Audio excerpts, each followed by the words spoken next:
उत्तर प्रदेश सरकार के पंचायती राज मंत्री और सुबह सपा के अध्यक्ष ओम प्रकाश राजभर ने कुशीनगर में बड़ा बयान देकर एक बार फिर सियासी हलचल तेज कर दी है। बिहार से अपने राजनीतिक दौरे से लौटते वक्त उन्होंने बिहार चुनावी माहौल से लेकर बागेश्वर धाम सरकार धीरेन्द्र शास्त्री की पदयात्रा तक पर खुलकर अपनी राय रखी। राजभर ने कहा कि देश में पहले से ही राष्ट्रपति, प्रधानमंत्री और मुख्यमंत्री हिंदू हैं। ऐसे में हिंदू जागृति की पदयात्रा का कोई औचित्य नहीं रह जाता। कुशीनगर पहुंचने पर NH 28 के किनारे भगवान बुद्ध निर्वाण स्थली के मुख्य द्वार पर उनका स्वागत किया गया। इस दौरान सुबह सपा के रामकोला से पूर्व विधायक रामानंद बोध सहित स्थानीय कार्यकर्ता मौजूद रहे। मीडिया से बातचीत के दौरान ओम प्रकाश राजभर ने साधु संतों की राजनीति में बढ़ती दखल को लेकर तीखा बयान दिया। उन्होंने कहा, जिस देश में राष्ट्रपति हिंदू, प्रधानमंत्री हिंदू और मुख्यमंत्री हिंदू है, वहां आखिर दिक्कत किस बात की है। ये साधु महात्मा लोग सिर्फ नेतागिरी में आने के लिए इतना ड्रामा कर रहे हैं। जो भी थोड़ा फेमस होता है वो राजनीति में कदम रखने की तैयारी करता दिखता है।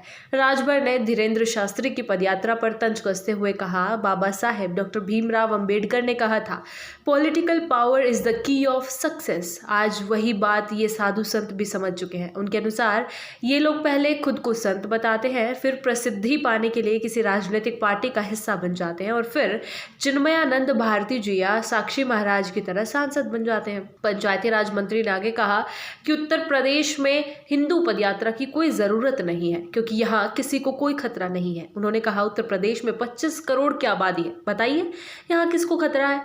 बुलडोजर टनाटन तैयार है, जो ठनकने की कोशिश करते हैं उनके लिए जेल भी तैयार है। यहाँ कानून व्यवस्था मजबूत है और किसी को किसी से डरने की जरूरत नहीं है। राजभर ने अपने बयान में यह भी कहा कि धार्मिक आयोजनों के नाम पर राजनीति का माहौल बनाना समाज के हित में नहीं है। उन्होंने कहा कि जब जनता महंगाई, बेरोजगारी और विकास जैसे मुद्दों पर चर्चा चाहती है, तब नेताओं और संतों को राजनीति की पिच पर उतरना लोकतंत्र के लिए चिंता की बात है। बिहार के आगामी विधानसभा चुनावों को लेकर ओम प्रकाश राजभर ने अपनी राजनीतिक राय रखते हुए कहा कि इस बार का चुनाव बेहद दिलचस्प होने वाला है। उन्होंने कहा, मैंने कुछ दिन पहले गूगल पर पढ़ा कि जब जब बिहार में ज्यादा मतदान हुआ है तब तब RJD की जीत हुई है। अगर इस बार 60% से ज्यादा वोटिंग होती है तो इसका फायदा फिर RJD को मिल सकता है। राजभर ने बिहार की सियासत को घाच पेच भरी राजनीति बताया। उन्होंने कहा कि वहां हर दल एक दूसरे के खिलाफ है। ओवैसी RJD के खिलाफ है, PK सबके खिलाफ है।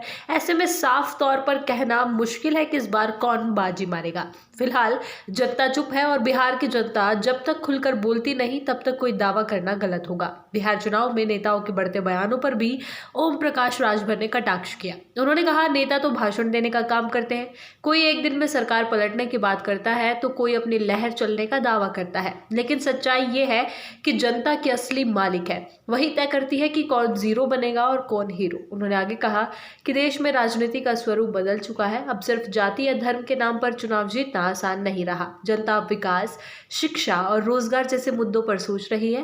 राजभर ने कहा कि बिहार और उत्तर प्रदेश दोनों राज्यों की जनता बहुत समझदार है और अब पुराने नारों से बहकने वाली नहीं। पंचायती राज मंत्री ने अपने दौरे के दौरान पार्टी कार्यकर्ताओं को संगठन को मजबूत करने की सलाह दी। उन्होंने कहा कि सुबह सपा अब सिर्फ पूर्वांचल तक सीमित नहीं रहेगी।